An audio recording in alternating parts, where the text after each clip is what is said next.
Assalamualaikum warahmatullahi wabarakatuh. Halo teman-teman, perkenalkan nama saya Fadih Girindra Putra dari jurusan Teknik Informatika, Fakultas Teknik dan Ilmu Komputer, Universitas Indra Prasta PGRI dengan PM 202043501113. Ya, pada kesempatan kali ini di sini saya ingin menjelaskan, ingin memaparkan, ingin mempresentasikan mengenai tugas akhir saya,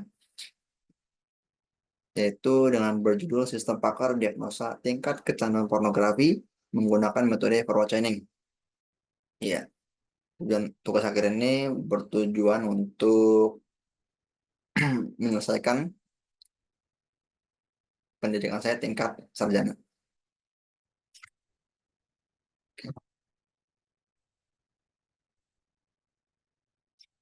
Ya, yang pertama saya paparkan sedikit mengenai latar belakang masalah. Kenapa sih saya membuat aplikasi ini, sistem ini? Kenapa saya membuat penelitian ini? Jadi yang pertama itu ada kurangnya kesadaran seseorang terhadap buruknya pengaruh pornografi. Lalu sulitnya mendiagnosa tingkat kecanduan pornografi akibat kurangnya sumber daya, yaitu sumber daya manusia ataupun sumber daya pengetahuan dan lain-lain. Lalu juga kurangnya pengetahuan seseorang cara menangani efek kecanduan tersebut. Jadi secara singkat ini pornografi ini salah satu masalah yang kita anggap abai di kalangan masyarakat. Namun ternyata ini masalah sangat penting. Jadi banyak masyarakat yang memang kurang menyadari atau mungkin mereka yang nggak mau tahu atau kurangnya pengetahuan atau segala macam kurang kesadaran, makanya dari itu di sini akan saya mengangkat tema mengenai kecanduan pornografi. Lalu maka dari itu dikembangkanlah sebuah sistem pakar diagnosa tingkat kecanduan pornografi yang dapat membantu seseorang mendeteksi seberapa parah tingkatan kecanduan terhadap pornografi dan saran bagaimana cara menanganinya. Jadi nanti di dalam sistem ini eh, pengguna akan diberikan beberapa pertanyaan, lalu dari pertanyaan tersebut akan diolah oleh sistem dan nanti menghasilkan diagnosa. Nah, jadi di dalam diagnosa tersebut ada beberapa pengertian singkat dan juga saran-saran atau langkah-langkah awal apa saja sih yang sebaiknya dilakukan oleh si pecandu terhadap pornografi tersebut. Lalu manfaat penelitian. Jadi memang dalam penelitian ini ada beberapa manfaat, cuman di sini saya ambil secara garis besar itu ada tiga. Itu pertama menjadi sumber referensi yang berguna bagi penelitian lain yang tertarik mungkin pada pengembangan sistem pakar. Dalam hal ini konteksnya itu kecanduan pornografi. Jadi barangkali nanti ada bisa penelitian saya ini penelitian saya ini bisa menjadi sumber referensi bagi peneliti selanjutnya yang saya harapkan ini bisa terus diangkat dan ditingkatkan kembali. Lalu kedua itu dapat memberikan bantuan kepada individu yang ingin mengetahui tingkatan kecanduan terhadap pornografi beserta ciri-cirinya. Jadi mungkin nanti ada seseorang yang sebenarnya pengen tahu saya seberapa parah sih terhadap kecanduan terhadap pornografi ini. Lalu eh, bisa menggunakan sistem ini. Jadi nanti seseorang bisa menggunakan sistem ini, lalu nanti muncul diagnosanya, lalu nanti di situ diberikan arahan singkat mengenai apa saja yang harus dilakukan berdasarkan diagnosa masing-masing. Jadi tiap diagnosa itu memiliki pengertian dan juga saran yang berbeda-beda. Gitu. Lalu ketiga, individu yang mengalami kecanduan pornografi dapat dengan cepat dan efisien mendapatkan diagnosa tanpa harus menghabiskan waktu yang cukup lama untuk menganalisis masalah secara manual. Jadi buat eh, beberapa teman-teman ataupun masyarakat yang sadar akan dampak buruk pornografi gitu. Cuman mereka bingung, saya ini seberapa parah sih terhadap kecanduan ini? Seberapa parah sih eh, efek dan dampaknya? Nah, di sini solusinya. Di sini sistem ini akan memberikan solusi awal. Jadi nanti masyarakat atau pengguna bisa dengan mudah, dengan cepat untuk melakukan diagnosa sendiri gitu, dengan sistem. Jadi nggak usah menghabiskan banyak waktu, tidak menghabiskan banyak uang untuk sekedar mendiagnosa langkah-langkah awal. Jadi bisa menggunakan dari sistem ini. Ya, di sini yang saya gunakan itu metode fraud chaining. Apa itu metode fraud chaining? Metode fraud chaining itu merupakan metode yang digunakan dalam sistem pakar yang disusun dari beberapa fakta-fakta terkait. Kemudian mencocokkan fakta-fakta tersebut menggunakan premis yang telah ditentukan oleh sistem. Lalu kemudian premis tersebut akan disesuaikan dengan fakta tadi menggunakan suatu aturan sehingga didapatkan sebuah kesimpulan atau diagnosa. Jadi secara singkatnya seperti ini. Nanti pengguna atau teman-teman ini akan diberikan beberapa pertanyaan. Nah, pertanyaan ini berupa beberapa fakta-fakta. Jadi nanti teman-teman pengguna bisa mengisi fakta-fakta yang betul-betul terjadi yang dialami oleh pengguna, yang dialami oleh teman-teman, lalu oleh pengguna ya. Lalu nanti setelah pengguna mengisi seluruh fakta-fakta yang ada, nanti akan dikirim, submit. Nah, nanti jawaban-jawaban yang sudah dijawab akan dikelola oleh sistem.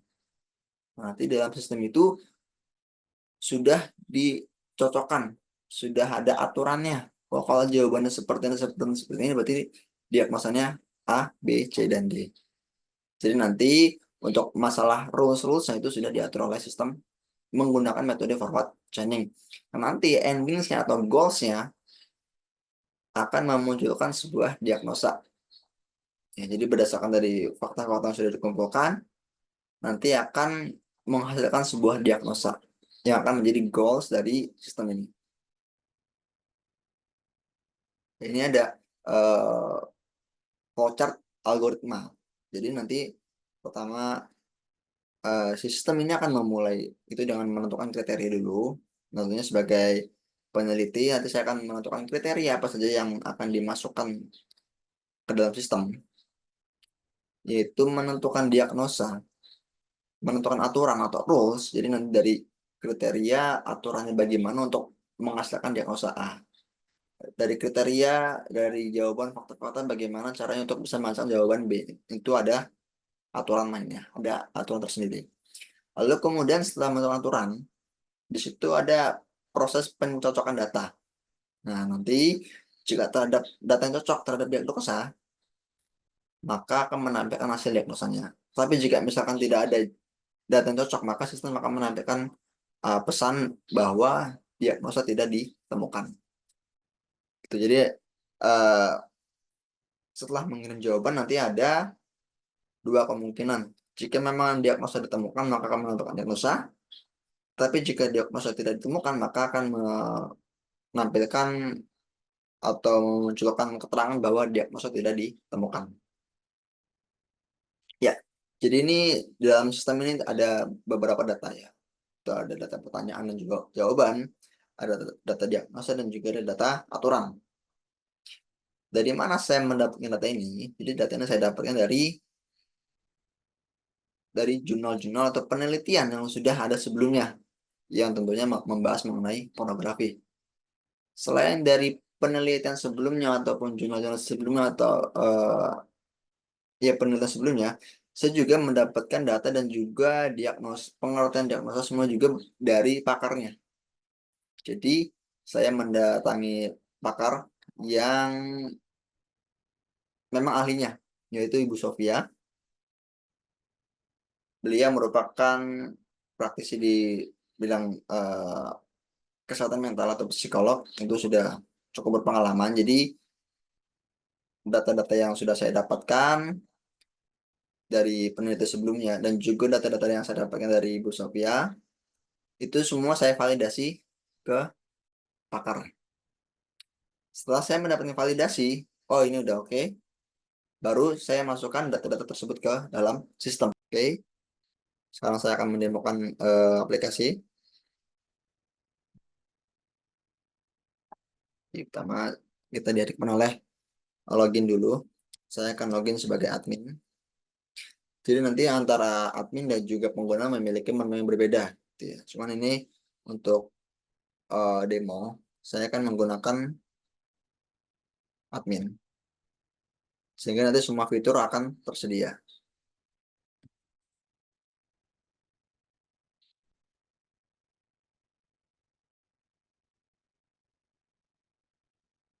Ini eh, halaman beranda,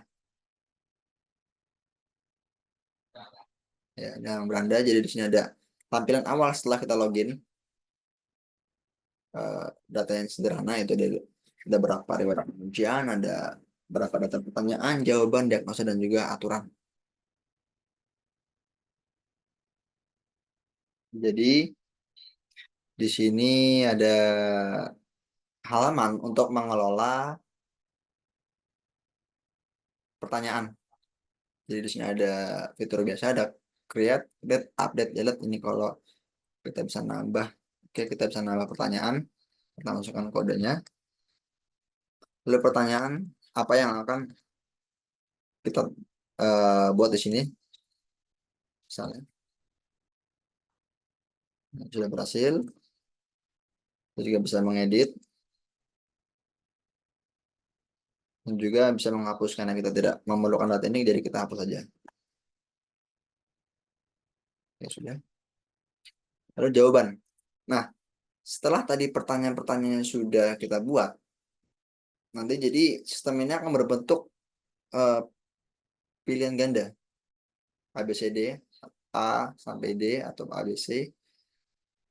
Jadi nanti kita relasikan satu pertanyaan memiliki beberapa jawaban.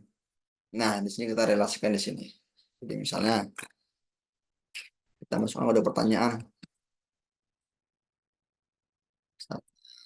4. Nah, ini kita pilih misalkan nomor 7. Nah, ini apa alasan Anda untuk nonton? Apa alasan Anda untuk nonton? Nah, ini kita tambahkan salah satu pilihan jawaban yang sesuai dengan pertanyaan. Misalnya,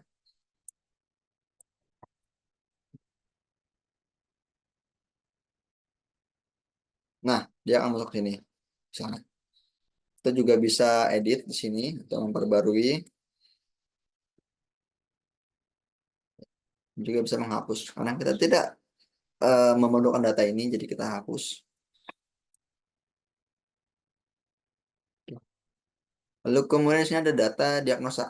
Ya, ini pertanyaan, jawaban, dan diagnosa ini tergolong oleh apa? Tergolong di data master. Nah, diagnosa ini yang nantinya akan ditampilkan kepada pengguna setelah pengguna mengisi beberapa jawaban. Jadi ada kode dan diagnosa dan juga ada deskripsi dan juga sarannya. Jadi saran-saran simple, deskripsi simple, diagnosa, dan kodenya. Ini juga kita bisa menambah, misalnya sarannya, contoh diagnosanya misalnya deskripsinya. Nah, ini sudah tambah. Kita juga bisa edit,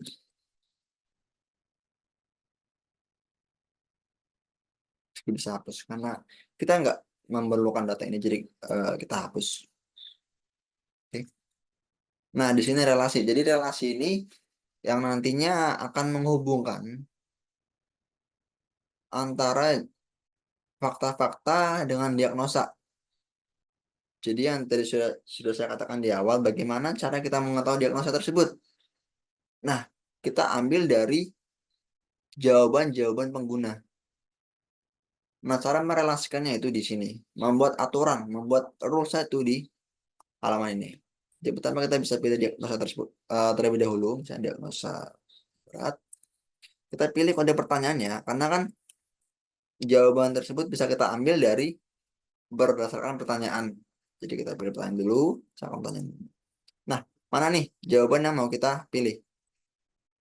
Ini kita bisa konfirmasi lagi nih. Lihat misalkan kalau kocandum, oh kalau misalkan dia jawabannya E2 atau sangat ingin.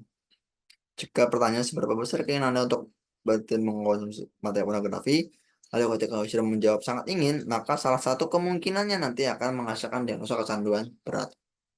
Misalnya gini, karena kita tidak menggunakan data ini, jadi lebih baik kita bersihkan. Tetapi ini eh, fungsinya sama, yaitu untuk membuat aturan, memperbarui aturan, lalu menambah aturan juga menghapus aturan yang ada.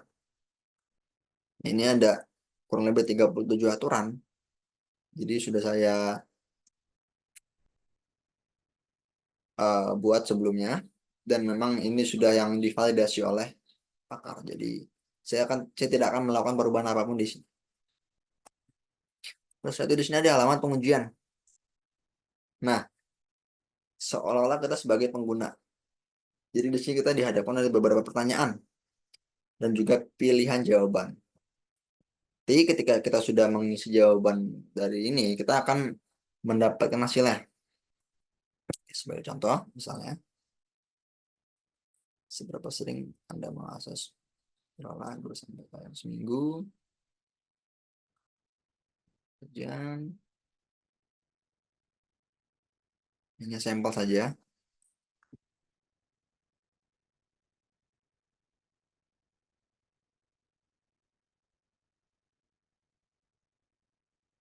Nanti akan ada dua kemungkinan apakah diagnosa ditemukan atau tidak.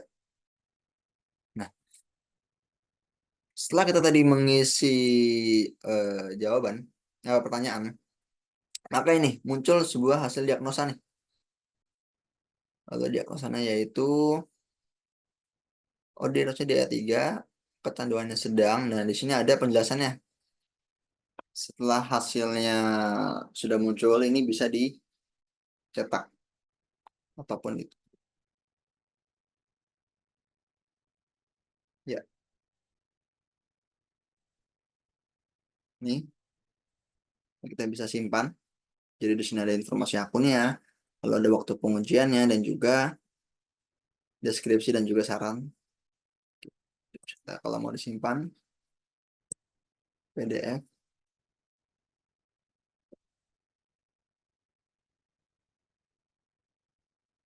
hmm,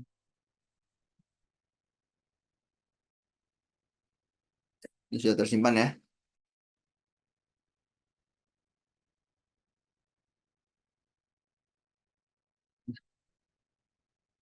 Nih, bisa dilihat kurang lebih seperti ini.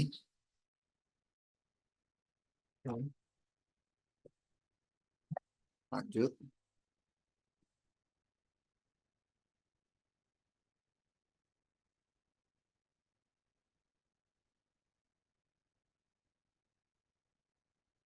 Nah, setelah tadi pengujian yang sudah kita lakukan, di sini kita bisa ada riwayat pengujian. Jadi semua pengujian yang berhasil akan masuk ke riwayat pengujian. Nah, di sini kita bisa lihat kembali dari diagnosanya, kapan pengujiannya, dan ada penjelasannya, ya, ada kodenya, juga ada tanggal pengujiannya. Lalu di sini ada fitur untuk mencetak. Ini bisa bisa mencetak kriteria, diagnosa, dan juga riwayat pengujian juga tadi yang sudah di. Nah, kalau bedanya, kalau di sini itu secara detail, jadi secara detail si diagnosa tersebut. Oke. Mungkin kita coba satu persatu untuk cetak kriteria. Nah, jadi untuk kriteria ini itu terdiri dari pertanyaan dan juga pilihan jawaban.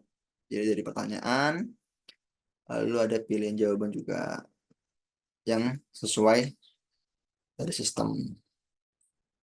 Nah, ada pertanyaannya, kode jawabannya, lalu ada jawaban apa saja yang berrelasi dengan pertanyaan tersebut. Lalu ada juga cetak diagnosa. Ya, jadi ini ada diagnosa, ada kodenya, nama, dan juga deskripsi dan saran. Itu juga sama, kita bisa juga simpan berdasarkan format. Oke, ada 4 ya. Jadi ada juga deskripsi dan juga sarannya. Lalu di sini juga bisa cetak riwayat pengujian. Nah, ini riwayat pengujian ini secara keseluruhan. Artinya dari kode diagnosa, deskripsi, saran, dan juga tanggal pengujian kapan. Itu. Ini akan semua tercetak di laporan ini. Hmm. Ini juga bisa kita simpan. Seperti itu. Oke. Yang keberangkat. Dan juga kalau sudah mau mengakhiri session, kita bisa keluar. Sign out dan juga tutup. Ya, jadi kesimpulannya itu penelitian ini itu menganalisa dan juga mengimplementasikan sebuah sistem pakar untuk mendiagnosa tingkat kecanduan pornografi itu menggunakan metode crowd training yang diimplementasikan oleh sebuah sistem platform Java desktop. Nah, tujuannya yaitu untuk agar pengguna bisa menjalani diagnosa tingkat kecanduan pornografi secara efektif.